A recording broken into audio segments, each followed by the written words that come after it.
प्यारे बच्चों, आप सभी का स्वागत है मॉक टेस्ट नंबर 74 में। आज 74वां मॉक टेस्ट हमारा स्टार्ट होता है, यानी कि 740 क्वेश्चन आज हम कंप्लीट कर लेंगे मॉक टेस्ट नंबर 1 से लेकर 74 तक।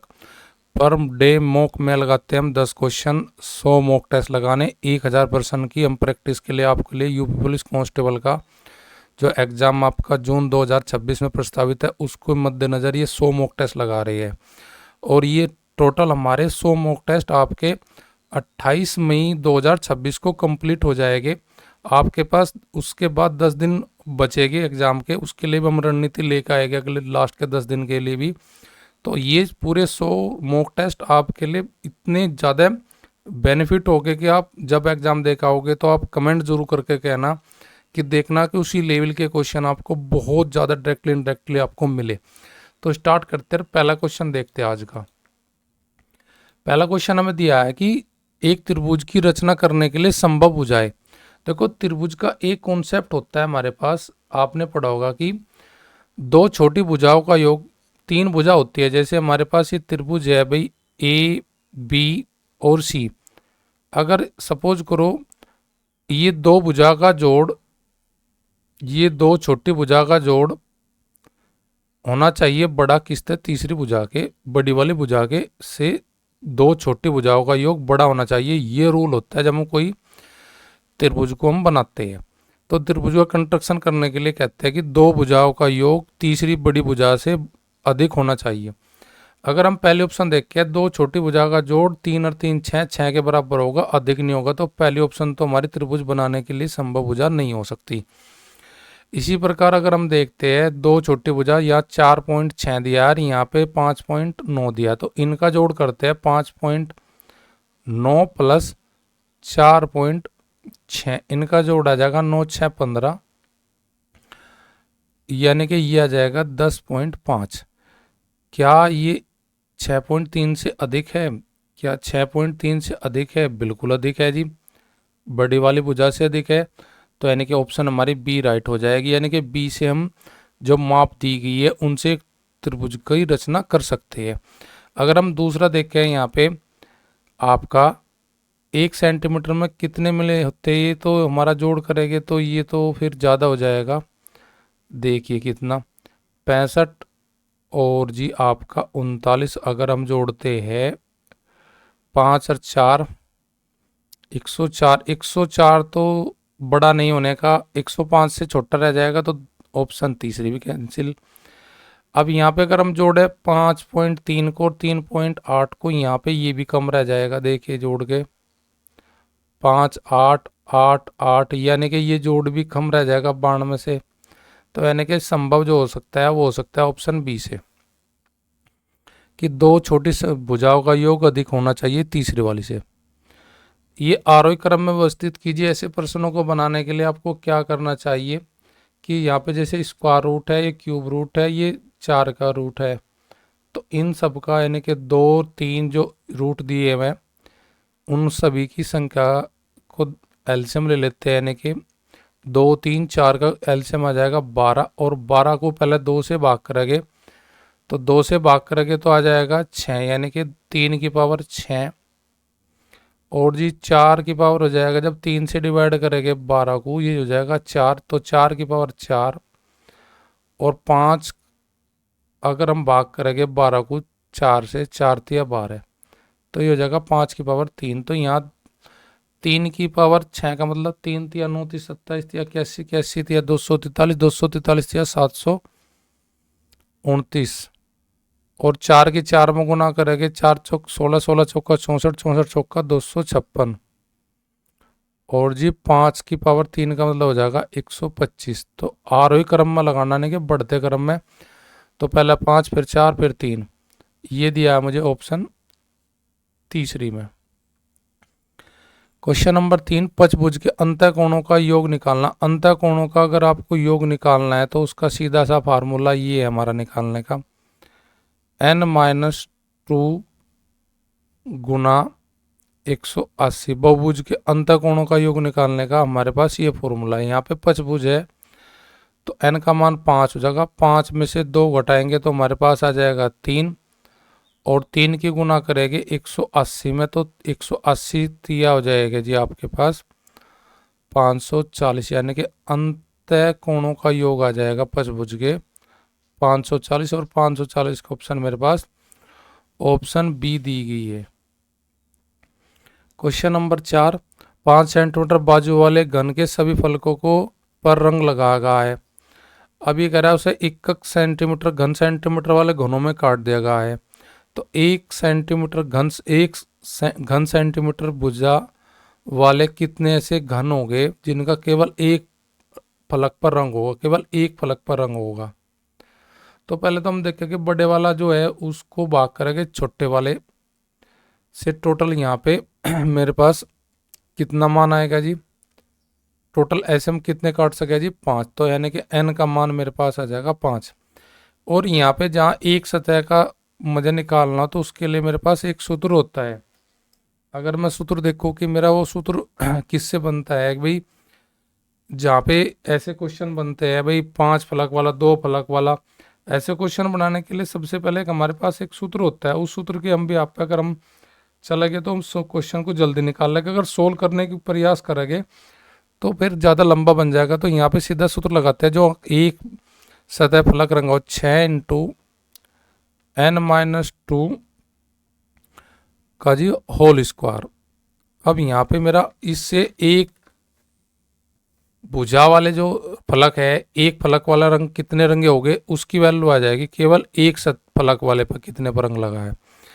तो देखिए यहाँ पे n का मान मेरे पास 5 है, तो 5 में से मैं घटाऊंगा पहले 2, 5 में से 2 घटाऊंगा और उसका स्क्वायर करूँगा, और फिर 5 और 2 का अंतर 3, और 3 का स्क्वायर हो जाएगा मेरे पास कितना जी 9, और 9 में गुना करूँगा मैं 6 की, तो 9 6 54। तो 54 ऐसे छोटे घन हो गए जिनके फलक केवल एक फलक पर ही रंग लगा होगा। तो 54 के लिए मेरी ऑप्शन हो जाएगी जी ऑप्शन ए। तो ये फॉर्मूला जहाँ केवल एक सतह रंगी हो तो उसके लिए कारगर होगा। क्वेश्चन नंबर आपका 5, एक खंबा का 4/7 भाग कीचड़ में धसा है, यानी कि अगर टोटल वो 7 का खंबा है तो 7 में से 4 भाग उसके कीचड़ में धसे, यानी कीचड़ में धसे, और टोटल भाग का अगर 4/7 है, अगर वो 7 मीटर लंबा है तो 4 मीटर कीचड़ में धसा है, जबकि धसे भाग का 1/3 भाग बाहर खींच लिया जाता है, यानी कि इसका 4 का 1/3 भाग बाहर खींच लिया जाता है, यानी कि 4/3 का 1/3 हो जाएगा 4/3। तो ये बाहर खींच लिया जाता है, तो कहना मतलब ये हुआ कि 4 में 4/3 और जोड़ दीजिए, 4 थे 12, 12 4 16/3 मेरा अब कहाँ है, कीचड़ से ऊपर है। यदि 8 मीटर का खंबा अब भी कीचड़ में है, अभी कीचड़ में कितना है 8 मीटर, तो इसने कहा जी बताइए टोटल खंबे की लंबाई कितनी। अब देखो 4 मीटर अगर वो नीचे है और 4 कीचड़ में था, तो 4/3 बाहर खींचा, तो अभी कीचड़ में कितना बचागा, 4 माइनस 4/3 का अंतर करेंगे तो ये हो जाएगा जी 8/3। अभी वो कीचड़ में है, अगर वो 4 कीचड़ में था तो बाहर खींचा कितना 1/3 किसका 4 का, तो 4/3 अगर बाहर खींच लेते हैं 4 में से तो कितना कीचड़ में रह जाएगा जी 8/3, और इसकी वैल्यू दी गई है मुझे कितने मीटर जी 8 मीटर। तो 4/3 बराबर 8 मीटर के, तो 1 यूनिट का मान निकालने के लिए मैं क्या करूँगा 8 मीटर को भाग करूँगा 8/3, 3 चला जाएगा मेरा ऊपर घूम के, और मेरे पास टोटल यूनिट खंबे की मान की कितनी है जी 7। अगर मैं 7 यूनिट का मान निकाल दूँ तो टोटल लंबाई आ जाएगी खंबे की, तो 8 से 8 कैंसिल, तो 7 थी 21, यानी कि मेरे पास जो खंबे की टोटल लेंथ है जी वो है जी 21 मीटर। 21 के लिए मेरा राइट आंसर हो जाएगा ऑप्शन बी। क्वेश्चन 6, 2 आदमी ए बी 12 दिन में करते हैं, बी सी 15 में करते हैं, सी ए करते हैं 20 दिन में। ए अकेला उस कार्य को कितने दिन में पूरा करेगा। तो देखें आप पेयर में काम कर रहे हैं जी, ए प्लस बी और जी बी प्लस सी और जी सी प्लस ए। इनके कार्य करने के दिन दिया 12, 15 और जी 20। तो पहले टोटल कार्य निकाल लेते हैं हम। 12, 15, 20 का एलसीएम आ जाएगा जी 60।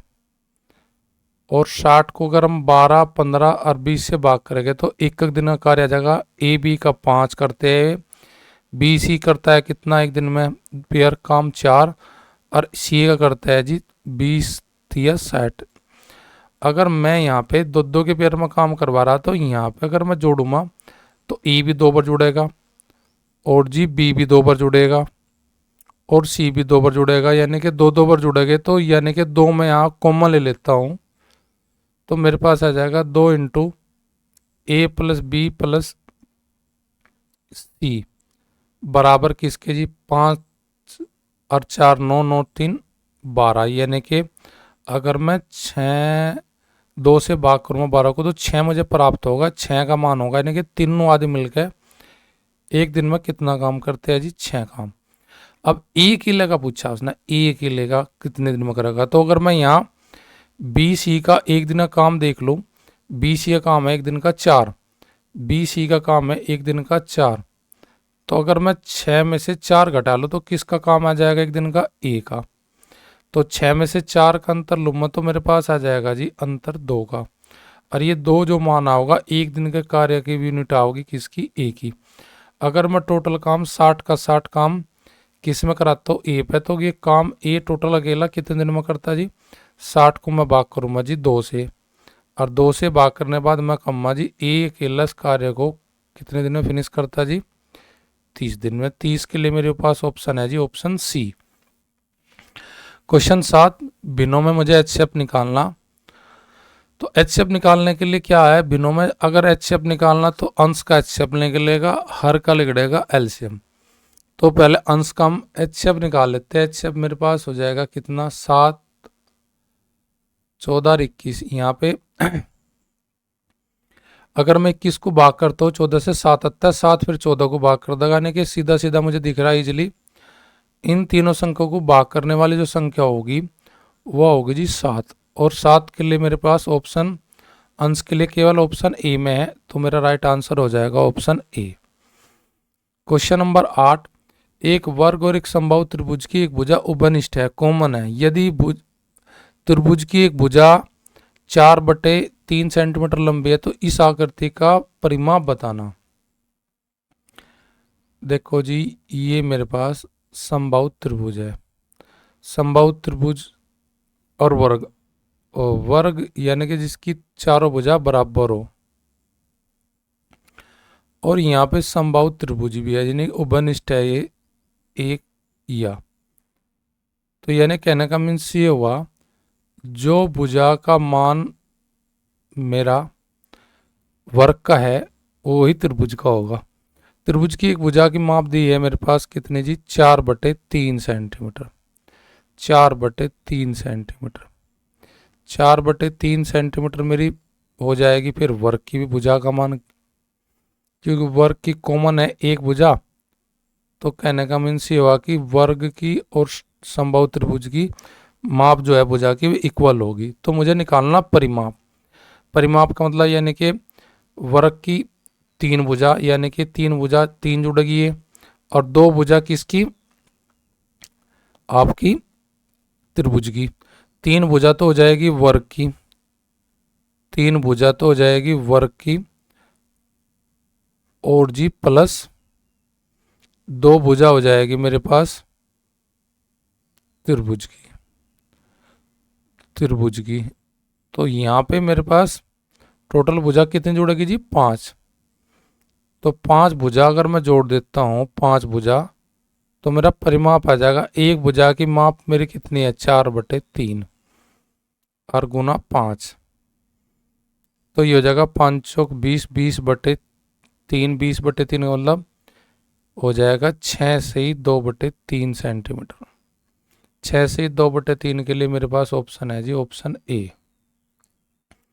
क्वेश्चन 9, निम्नलिखित में से कौन संख्या 99 से विभक्त नहीं होगी। 99 के फैक्टर करते हैं सबसे पहले 9 × 11। 9 का रूल है कि जो संख्या हम 9 से काटने जा रहे हैं अगर उसके अंकों का योग 9 से कट जाता है तो वह संख्या कंप्लीट 9 से कट जाएगी। देखिए 1 और 1 2, 2 और 4 6, 6 3 9, 9 और 4 13, 13 5 18, इसके अंकों का योग 5 3 8, 8 7 15, 15 और 2 17, 17 और 4 21, 21 और 6 27, 9 और 1 10, 10 3 13, 17, 17 और 6 23 और 2 25, और जी अगला जोड़ हो जाएगा 3 1 4, 4 5 9, 9 7 16, 16 और 9 25, 25 और 2 27। तो यानी कहना मतलब बी सी ऑप्शन तो मेरा आंसर नहीं होगी। बाकी जो हमारे पास जोड़ 18 27 आ रहे ये 9 से कट सकती है, पर लेकिन अब 11 से रूल देखते हैं। 11 का रूल कहता है विषम अंकों का जोड़ और सम अंकों का जोड़ स्थान पर जो विषम स्थानों पर संख्या रखी और सम स्थानों पर जो संख्या रखी उनका अंतर आना चाहिए 0 या 11। अब हम पहले ऑप्शन से देखते हैं। देखो 1 और 4 5, 5 और 4 9, 3 1 और 3 4, 4 5 9, तो 9 और 9 का अंतर तो हो जाएगा हमारे पास 0, तो यह 11 से भी कट जाएगी मेरी पास संख्या। अगले देखता हूं मैं 3 और 7 10, 10 और 4 14 और 14 और 6 20, यहाँ पे 7 5 2 7, 7 और 20 का अंतर आ जाएगा 13, 20 और 7 का अंतर आ जाएगा 13, ये 11 से नहीं कटेगी।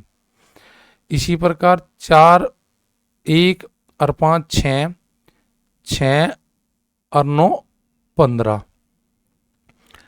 अब इसी प्रकार अगला देखते हैं 3 और 7 10, 10 2 12, 12 और 15 का अंतर आ जाएगा 3।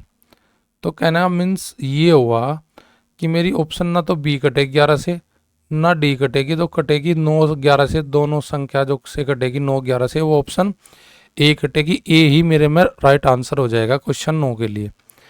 और लास्ट क्वेश्चन आज का, पाई क्या है?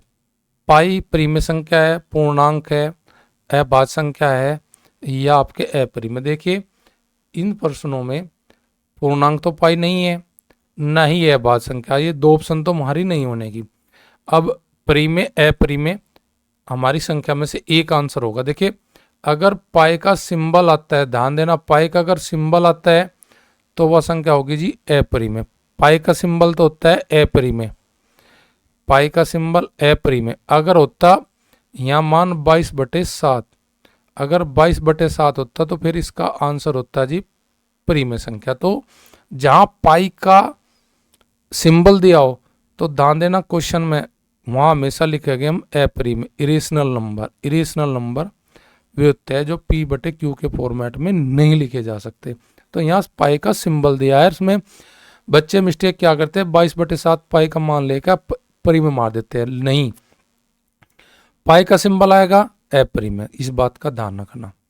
तो आज के कंप्लीट होते हैं 10 सवाल हमारे यहीं पे।